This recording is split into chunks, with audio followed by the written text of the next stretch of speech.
Adik-adik, aku lagi berpikir nih. Adik-adik pernah lihat tidak di televisi? Ada orang yang rumahnya besar banget. Terus rumahnya bagus, mewah. Dan mereka punya mobil yang banyak. Dan mobilnya keren-keren semua. Kalau adik-adik punya mobil yang banyak dan rumah yang besar. Atau enggak, adik-adik juga punya mainan yang banyak banget. Kira-kira adik-adik bahagia enggak?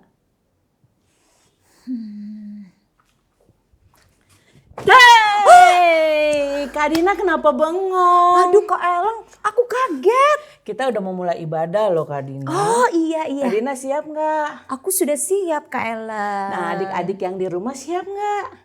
Pasti sudah siap dong ya. Yuk sebelumnya kita berdoa dulu ya. Mari kita berdoa. Terima kasih Tuhan Yesus, kami mengucap syukur atas kesempatan yang Kau berikan bagi kami, sehingga kami dapat beribadah kembali. Tuhan berkati ibadah ini dari awal sampai pada akhirnya. Biar nama Tuhan yang dipuji dan dipermuliakan. Kami mulaikan ibadah ini hanya di dalam nama Tuhan Yesus Kristus. Haleluya. Amin. Kak Dina, tadi Kak Dina mikirin apa sih? Kok bengong-bengong begitu? Ini nih Kak Ellen, aku tadi lagi berpikir misalnya kalau kita punya harta yang banyak, rumahnya besar, mewah, mobilnya banyak, bagus-bagus, pasti kita bahagia ya. Oh itu yang dari tadi Kak Dina pikirkan. Iya Kak Ellen. Kak Dina, aku ada lagu nih yang cocok banget apa yang seperti Kak Dina pikirkan. Oh, Ayo. aku ingat lagu ini, aku tahu lagu ini. Kupikir-pikir, Rumah mewah. Yuk, mobil mewah. angkat pujian ini sama-sama ya adik-adik. Kayak gerakannya ya. Kupikir-pikir rumah mewah, wow. Kupikir-pikir mobil mewah, nyeng. Kupikir-pikir harta yang banyak. Kupikir semua itu buatku bahagia. Kupikir-pikir rumah mewah, wow. Kupikir-pikir mobil mewah, nyeng. Kupikir-pikir harta yang banyak. Kupikir semua itu buatku bahagia. Harta sesungguhnya dialah Yesus, Yesus dalam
Kak Ellen, sekarang aku mengerti.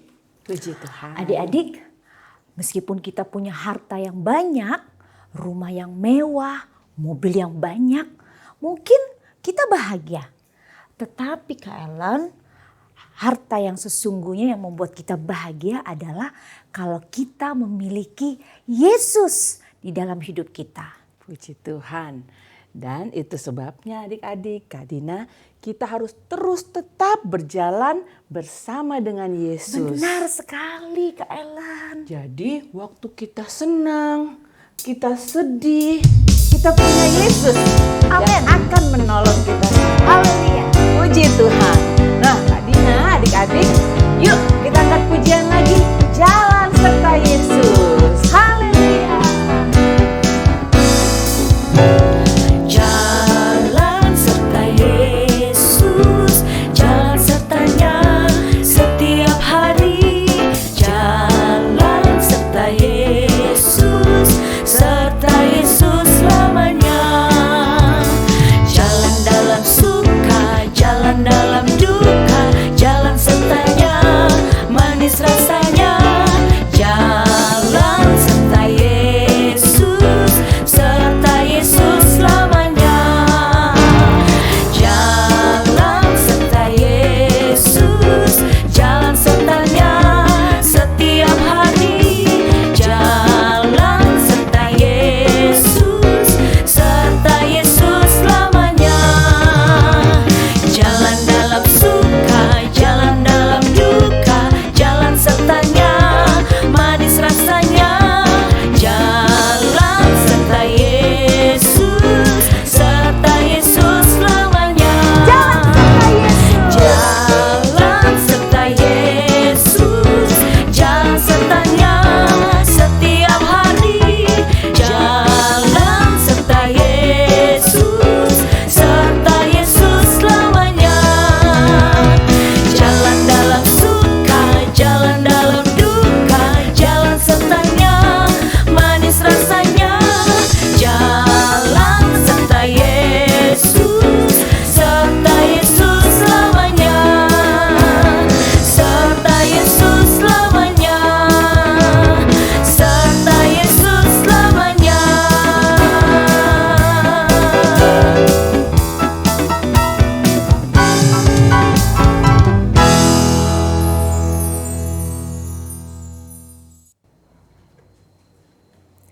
Nah adik-adik, Tuhan Yesus baik ya. Nah, oleh sebab itu adik-adik, kita jangan pernah berhenti percaya kepada Yesus. Sebab sekali Yesus, tetap Yesus. Sekarang kita akan mendengarkan firman Tuhan. Tapi sebelumnya kita akan memuji nama Tuhan terlebih dahulu. Katakan, Bapa, Engkau baik. Nyanyikan pujian ini dengan sungguh-sungguh. Katakan, Tuhan, Engkau baik sekali. Baik selalu bagi kami. Haleluya. Haleluya. Bapa, Engkau baik. Bapa, Engkau baik. Kau selalu baik kepadaku. Bapa-Ku cintakan. Bapa, Engkau baik. Bapa, Engkau baik. Kau selalu baik kepadaku. Bapa-Ku cintakan. Aku memujimu. Aku memujimu. Aku menyembahmu. Ku nyanyi haleluya.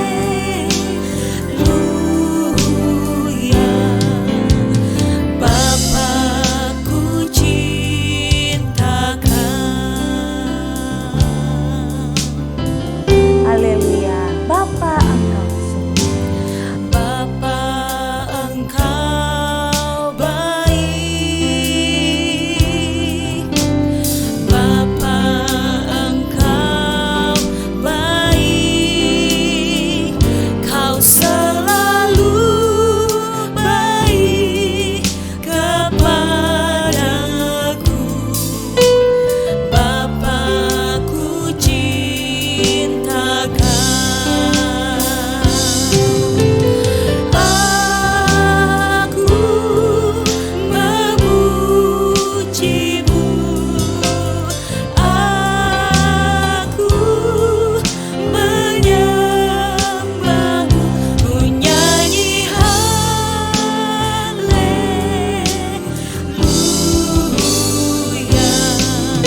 Bapa ku cinta Kau.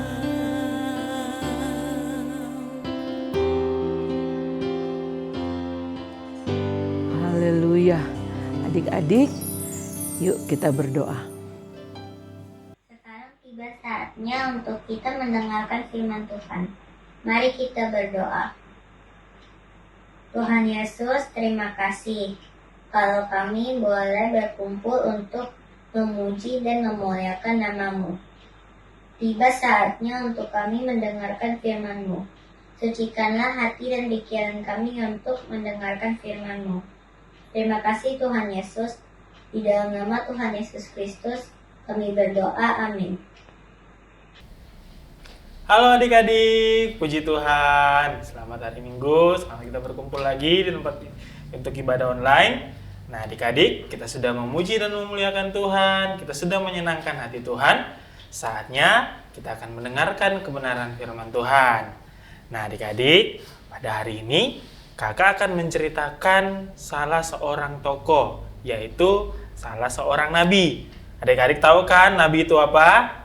Nabi itu adalah seseorang yang menyampaikan apa yang menjadi pesan Tuhan. Oke. Nah, nabi yang kakak cerita hari ini, ketika dia menyampaikan firman Tuhan adik-adik, tetapi dia ditolak oleh bangsa yang disampaikan firman Tuhan. Tetapi ada juga yang menerimanya loh. Siapakah dia? Ada yang tahu? Benar, Nabi Yeremia. 100 bak adik-adik yang menjawabnya. Yuk kita buka ayatnya. Yeremia pasal yang ke-26. Yeremia pasal yang ke-26. Ayat yang pertama sampai yang ke-26. Nah, di situ ada kisah tentang Nabi Yeremia adik-adik yang menyampaikan pesan Tuhan kepada bangsa Yehuda. Nah, kalau kakak baca judul perikopnya adik-adik, di sana tertulis Yeremia mau dibunuh karena membuatkan kemusnahan bait suci. Nabi Uria dihukum mati. Nah, adik-adik coba kita baca ayat yang pertama sampai ayat yang kedua. Yeremia pasal yang ke-26, ayat yang pertama sampai yang kedua. Ayo semua adik-adik, kita buka Alkitabnya ya. Kita akan baca bersama-sama. Yeremia pasal yang ke-26, ayat yang pertama sampai yang kedua. Pada permulaan pemerintahan Yoyakim, anak Yosia, Raja Yehuda, datanglah firman ini dari Tuhan. Bunyinya, beginilah firman Tuhan, berdirilah di pelantaran rumah Tuhan, dan katakanlah kepada penduduk segala kota Yehuda yang datang untuk sujud di rumah Tuhan. Segala firman yang kuperintahkan untuk kau katakan kepada mereka, janganlah kau kurangi sepatah kata pun. Nah, adik-adik, Yeremia sebagai utusan Tuhan harus menyampaikan pesan yang dari Tuhan apa adanya. Sekalipun berita atau pesan yang disampaikan oleh Yeremia ini berdampak buruk bagi yang mendengarkan. Tidak boleh dikurangi atau ditambah. Jadi apa yang Tuhan katakan kepada Nabi Yeremia, itu juga yang Nabi Yeremia sampaikan kepada bangsa Yehuda. Namun adik-adik, ketika Nabi Yeremia menyampaikan pesan Tuhan, nah ada yang mau menerima pesan itu adik-adik. Yuk kita baca lagi ayat yang ketiga. Tadi Yeremia pasal yang ke-26, ayat yang ketiga. Firman Tuhan, mungkin mereka mau mendengarkan dan masing-masing mau berbalik dari tingkah langkahnya yang jahat. Sehingga aku menyesal dan akan malapetaka yang kurancangkan itu terhadap mereka karena perbuatan-perbuatan mereka yang jahat. Nah, jadi adik-adik, ketika Nabi Yeremia menyampaikan firman Tuhan, pesan yang dari Tuhan, ada yang mau menerima pesan itu secara dengan baik adik-adik. Jadi mereka mendengarkan apa yang perkataan Yeremia katakan dan mereka bertobat dari segala perbuatan mereka yang jahat. Nah, namun ada juga adik-adik yang tidak mau menerima pesan dari Yeremia. Ketika Nabi Yeremia menyampaikan pesan Tuhan kepada bangsa Yehuda, mereka malah menolak pesan itu adik-adik. Nah, coba kita baca ayat yang keempat sampai ayat yang kelima. Yeremia pasal 26 ayat yang keempat dan sampai yang kelima. Jadi katakanlah kepada mereka, beginilah firman Tuhan, jika kamu tidak mau mendengarkan aku, tidak mau mengikuti Tauratku yang telah kubentangkan di hadapanmu, dan tidak mau mendengarkan perkataan-perkataan hambaku, para nabi, yang terus-menerus kuutus kepadamu, tetapi kamu tidak mau mendengarkan. Jadi adik-adik, ada banyak nabi yang sudah menyampaikan pesan, termasuk Nabi Yeremia, tetapi mereka menolak pesan itu adik-adik, pesan yang dari Tuhan, yang disampaikan oleh Nabi Yeremia. Bahkan mereka mencoba untuk membunuh Nabi Yeremia adik-adik. Kenapa? Karena mereka merasa tersinggung adik-adik, ditegur oleh Nabi Yeremia. Jadi mereka marah dan mereka mencoba untuk membunuh Nabi Yeremia. Wah, jahat ya adik-adik. Nah, siapa yang di rumahnya kalau dia berbuat jahat, kalau adik-adik berbuat jahat, tiba-tiba mama papa tegur, tetapi adik-adik malah marah kepada mama dan papa. Ayo, gak boleh ya adik-adik, seperti itu. Nah, kalau kita melihat dampak dari mereka yang menerima pesan, nah, yang pertama, kalau mereka menerima pesan dengan baik, kalau mereka yang menerima pesan dengan baik dan bertobat, maka Tuhan membatalkan hukuman yang sudah direncanakannya. Kita sudah tadi baca ayat yang ketiga. Di sana Tuhan mengatakan, aku menyesal akan malapetaka yang sudah kurancangkan bagi mereka. Ketika Nabi Yeremia menyampaikan pesannya dan mereka bertobat, berbalik dari kelakuan mereka yang jahat, firman Tuhan mengatakan, Tuhan tidak menghukum mereka adik-adik, bahkan Tuhan mengasihi mereka. Nah, bagaimana dengan mereka yang menolak firman Tuhan, menolak apa yang Nabi Yeremia katakan? Kalau mereka yang tidak mau menerima firman Tuhan, tidak mau menerima pesan Tuhan, Tuhan tetap akan melakukan hukumannya yang Tuhan rancangkan bagi mereka. Artinya, mereka akan tetap menerima hukuman adik-adik. Jadi Tuhan sudah merancangkan hukuman karena mereka berbuat salah, tetapi Tuhan mengutus Nabi Yeremia dan juga mereka tidak mau mendengarkan Nabi Yeremia dan mereka tidak mau mendengarkan pesan Tuhan, dan Tuhan tetap menghukum mereka yang menolak firman Tuhan. Jadi adik-adik, kalau adik-adik ditegur terus adik-adik marah, adik-adik akan siap untuk menerima hukuman. Nah adik-adik, baiknya ketika ada firman Tuhan atau kita ditegur, kita menerima pesan itu adik-adik. Karena kita sudah berbuat jahat, kita sudah berbuat salah. Ketika kita menerima pesan, kita harus berbuat baik, berbalik dari perbuatan kita yang jahat. Kita tidak lagi melakukan hal yang jahat. Oke adik-adik? Nah, bagi Yeremia, sang pembawa pesan adik-adik, saat menyampaikan pesan Tuhan, ada banyak risiko yang Nabi Yeremia hadapi adik-adik. Risiko yang Nabi Yeremia hadapi, salah satunya dia akan dibunuh oleh mereka yang menolaknya adik-adik. Risiko yang dihadapi Nabi Yeremia adalah dia akan dibunuh karena banyak yang tidak suka dengan berita yang Nabi Yeremia sampaikan. Seperti tadi adik-adik, mereka ditegur karena mereka berbuat salah, tetapi mereka menolak dan mereka mencoba untuk membunuh Nabi Yeremia. Wah, jahat ya adik-adik. Nah, itulah tugas dari Nabi Yeremia. Itulah juga resiko yang Nabi Yeremia hadapi adik-adik. Nah, sama dengan Tuhan Yesus adik-adik. Ketika Tuhan Yesus menyampaikan firman Tuhan, Tuhan Yesus menyampaikan pesan yang dari Tuhan, ada banyak penderitaan, bahkan ditolak ataupun Tuhan Yesus dibunuh pada saat dia melaksanakan perintah Tuhan. Dia menerangkan ajaran-ajaran daripada Tuhan adik-adik. Coba kita baca Lukas pasal yang ke-9 ayat yang ke-22. Lukas pasal yang ke-9 ayat yang ke-22. Demikian firman Tuhan. Dan Yesus berkata, anak manusia harus menanggung banyak penderitaan dan ditolak oleh tua-tua, imam-imam kepala, dan ahli-ahli Taurat, lalu dibunuh dan dibangkitkan pada hari yang ketiga.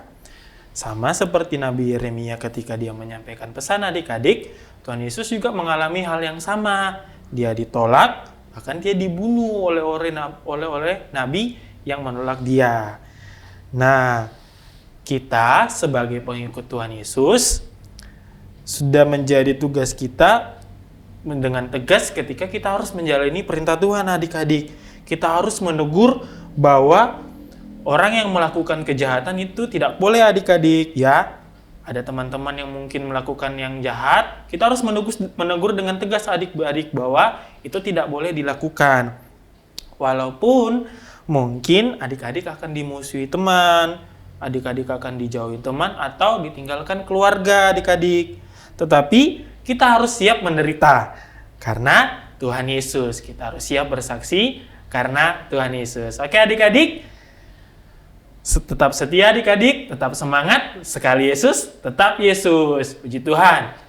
Nah adik-adik, ayat hafalannya kita buka Matius pasal yang ke-16,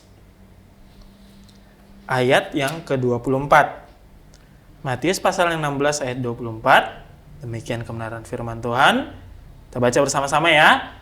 Lalu Yesus berkata kepada murid-muridnya, setiap orang yang mau mengikut aku, ia harus menyangkal dirinya, memikul salibnya, dan mengikut aku. Sekali lagi ya, ayat hafalannya, Matius pasal yang ke-16, ayat yang ke-24. Lalu kata Yesus berkata kepada murid-muridnya, setiap orang yang mau mengikut aku, ia harus menyangkal dirinya, memikul salibnya, dan mengikut aku. Oke adik-adik, dihafal ya, dan juga dilakukan. Sebab ini adalah kebenaran firman Tuhan.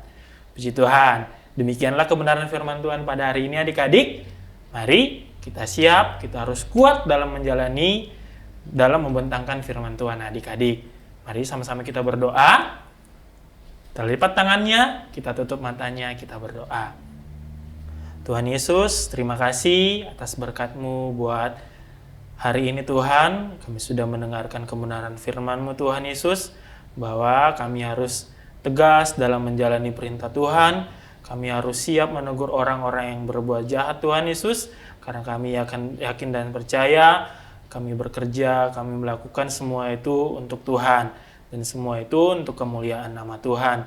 Terima kasih Tuhan Yesus, Engkau kuatkan kami, Engkau kuatkan adik-adik juga yang di rumah, agar siap memberitakan kebenaran firman Tuhan.